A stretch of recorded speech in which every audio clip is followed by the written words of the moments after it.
देवाच्या पाया नक्की पडेन, पण त्याआधी तुझ्या पुढे नतमस्तक होईन. लाखोंच्याही गर्दीत आई मी सर्वांत आधी तुलाच ओळखीन.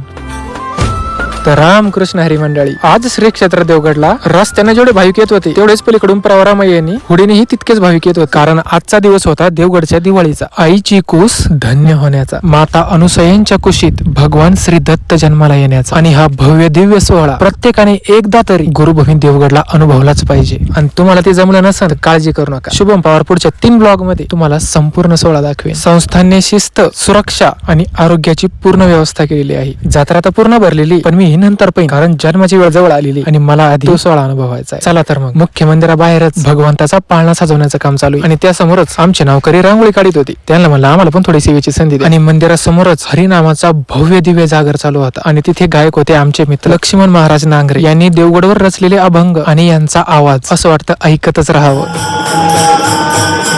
भाविकांची गर्दी पण भरपूर झालेली आहे आणि तयारी पण पूर्ण झालेली आहे. दिगंबरा दिगंबरा श्रीपाद वल्लभ दिगंबरा. साधू संतांचंही आगमन झालंय. संस्थांची चोपदारही तयार आहेत. म्युझिक सिस्टीम रेडी आहे. गुरु दीपमाळेसह शंखनाद करण्यासाठी सज्ज आहे. गुरुवर्य बाबाजी भगवंतांना पाळण्यामध्ये घेऊनही आले. आता फक्त प्रतीक्षा आहे ती जन्म वेळेची, आणि ती आपण बघणार आहोत पुढच्या ब्लॉग मध्ये. तोपर्यंत